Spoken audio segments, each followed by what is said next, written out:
police अनुसंधान करी अभियुक्त बापा गणेश सेठ को रो ना रे चार्जसीट दाखल करते आउ ना रे 376 AB 376 2N 323 506 IPC आउ 6 पोक्सो एक्ट रे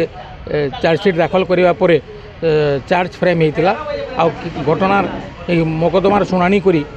अतिरिक्त जिला जोरा जज तथा पोक्सो जज गत 13/5/2025 दिन अभियुक्त गणेश सेठ को दोषी साब्यस्त करते आज DLSA जेल कर्तृपक्ष और प्रोबेशन ऑफिसर ठारो रिपोर्ट आसीबा परे आज अभियुक्तर दंड विधान होता आई दंड विधान क्रम दफा 323 गोटे वर्ष दफा 506 IPC 3 वर्ष आउ 4000 टंका जरिमाना